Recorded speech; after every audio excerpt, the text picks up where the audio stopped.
ہم سب کے ذہنوں میں اس وقت ایک ہی سوال ہے، آخر کرونا وائرس شروع کہاں سے ہوا؟ اس بات کا پتہ لگانے کی کوشش کی جا رہی ہے کہ مولک کرونا وائرس جانوروں سے انسانوں میں کیسے پہنچا۔ چین کے کسی علاقے میں ہوا میں اڑتی ایک چمگادڑ نے اپنی لت میں کرونا وائرس چھوڑا۔ یہ وائرس جنگل کی زمین پر گرا جہاں پینگولین نام کے جانور کو اس فضلے سے یہ وائرس ملا۔ یہ وائرس دوسرے جانوروں میں پھیلا، یہ متاثرہ جانور انسانوں کے ہاتھ لگا اور یہ بیماری انسانوں میں پھیلنی شروع ہوئی اور دنیا میں وبا کی شکل اختیار کرنے لگی۔ سوسائٹی آف لندن کے پروفیسر اینڈریو کنگم کا کہنا ہے کہ سائنسدان کسی جاسوس کی طرح ان واقعات کی کڑی جوڑنے کی کوشش کر رہے ہیں۔ ان کا کہنا ہے جنگل میں کئی طرح کے جانوروں میں یہ وائرس ہو سکتا ہے، خاص طور پر چمگادڑیں جن میں کئی طرح کے کرونا وائرس پائے جاتے ہیں۔ تو ہم وائرس کے پھیلنے کے واقعات کے بارے میں کتنا جانتے ہیں؟ جب سائنسدانوں نے ایک مریض کے جسم سے لیے جانے والے وائرس کا جائزہ لیا تو سیدھا اشارہ چمگادڑوں کی جانب کیا گیا۔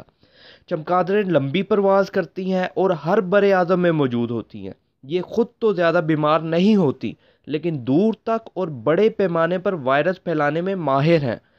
یونیورسٹی کالج آف لندن کی پروفیسر کیٹ جونز کے مطابق ایسی شہادتیں موجود ہیں کہ چمگادڑیں طویل اور تھکا دینے والی اڑان کی عادی ہو چکی ہیں اور ڈی این اے کو پہنچنے والے نقصان کو خود بخود ٹھیک کرنے کی بھی صلاحیت رکھتی ہیں۔ ہو سکتا ہے اس وجہ سے وہ اپنے جسم میں موجود کئی طرح کے وائرس کا بوجھ برداشت کر لیتی ہیں، لیکن ابھی تک یہ ایک خیال ہے۔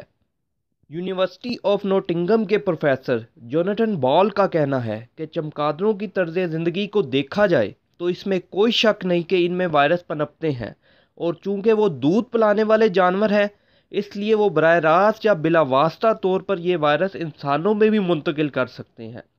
اس معمے کا دوسرا سوال اس پر اسرار جانور کی شناخت ہے جس کے جسم میں یہ وائرس آیا اور اس سے ووہان کے بازار میں پہنچا۔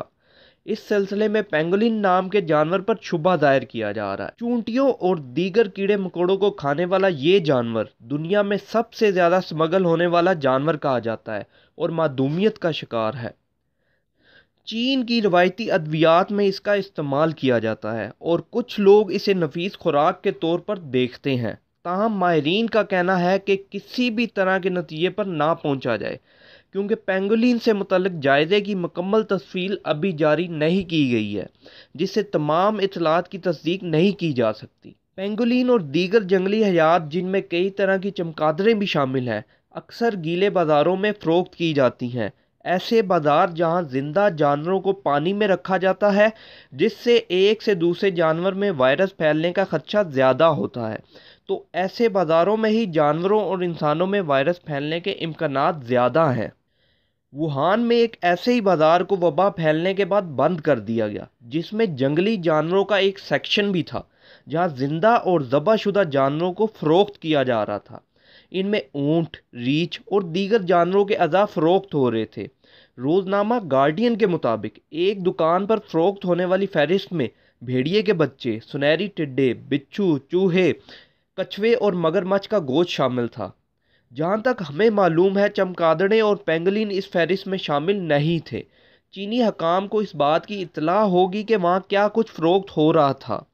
ماہرین کا کہنا ہے کہ حالیہ برسوں میں ہمیں جن وائرسز کا پتہ چلا ہے وہ سب جنگلی حیات سے انسانوں میں منتقل ہوئے تھے، چاہے وہ ایبولا ہو یا سارس ہو اور اب کرونا وائرس۔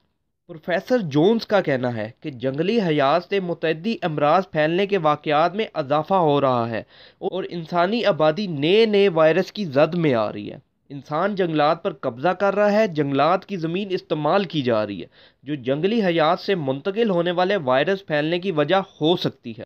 چین نے ایک بار پھر جنگلی حیات سے بننے والی اشیاء کی خرید و فروخت پر پابندی لگا دی ہے۔ خبر ہے کہ یہ پابندی مستقل ہوگی۔